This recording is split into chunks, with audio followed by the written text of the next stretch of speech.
According to Brown University, the United States is polarizing at a much faster rate than any other democratic country in the globe today. As a result, it can be seen that this extreme political polarization has become a foundation of the United States culture ever since we were founded back in 1776. We fought over the Articles of Confederation and what needed to be changed, and we're still fighting to this day on what is right and what is wrong. As a result, if the United States doesn't find some sort of moderacy, I believe that we could tear ourselves apart. Today, I'd like to talk about the negative effects of political polarization on the globe and on our people, and why I urge political parties and politicians to fight for a sense of moderacy within our politics and our political system today.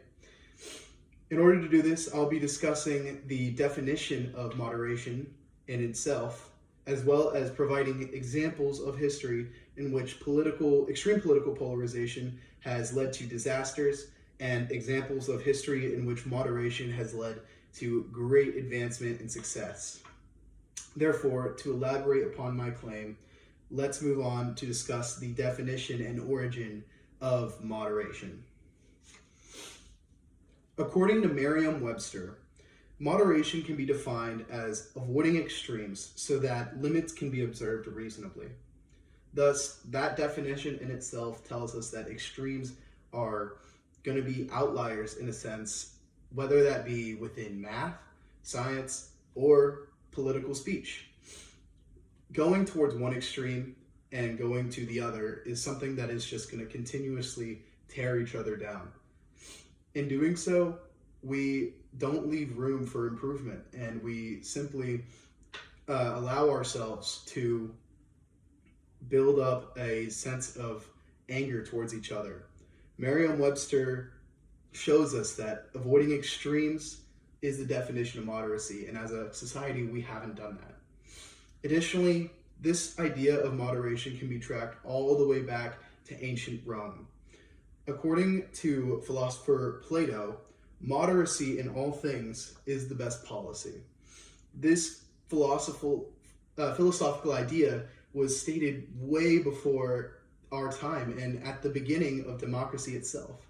Thus, if philosophers back then knew that moderation was key to success and the key to progression, it only makes sense for them to understand that we need to use moderation today to keep that same progression forward and keep the wheels of politics and democracy turning. Plato knew that by following these extremes, we would only lead to disaster.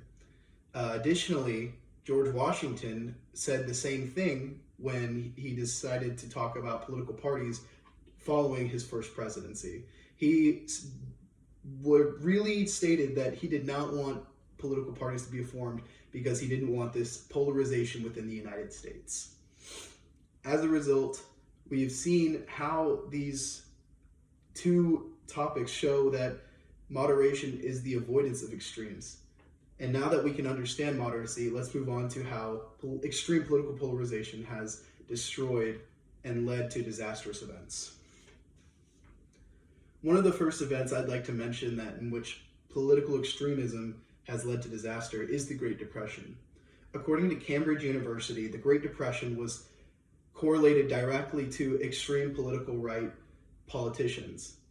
With this being said, we've seen millions of people die as a result, millions of people lose their jobs during the Great Depression. It was one of the worst recessions the United States has ever seen to date. And as a result of this extremism, thus, if we implore ourselves to be more moderate in our economic policies and political policies, we can avoid future situations like this. Though it's not a perfect answer, it is an answer that might help us go towards a progress.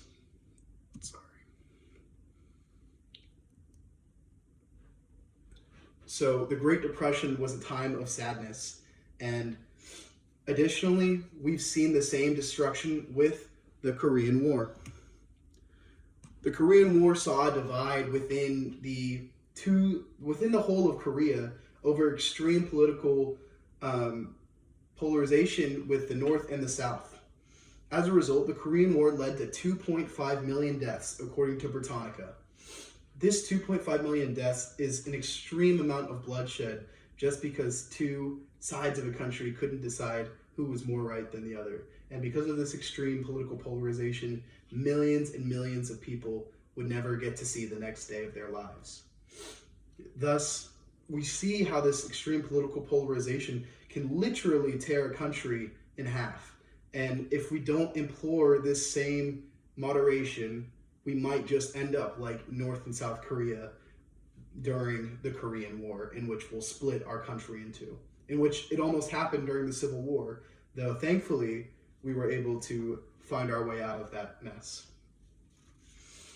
Now, after seeing the destruction of extreme political polarization, let's move on to see the successes of moderation throughout history. The first success I'd like to mention is the Great Moderation of 1980. This was a time of great economic expansion according to the Federal Reserve. And with this Federal Reserve quotation, they even referenced this Great Moderation in terms of the same economic growth that was experienced after World War II, in which we profited off of war materials, war bonds, and others. As a result, this moderation helped move our country forward and was the calm before the storm, or the calm after the storm, in which inflation had just occurred.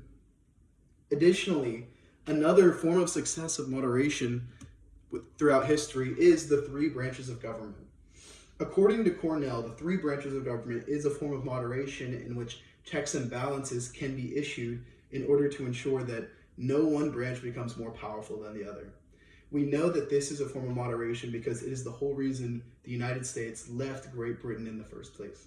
We did not like the extremism of the king, and we refused to let that extreme run our lives. As a result, our own extreme values, apart from the king, led to us separating. Whereas because of our moderation during the time of the colonies, we were able to come together, make the Constitution, and form these three branches of government to ensure that moderation pursues.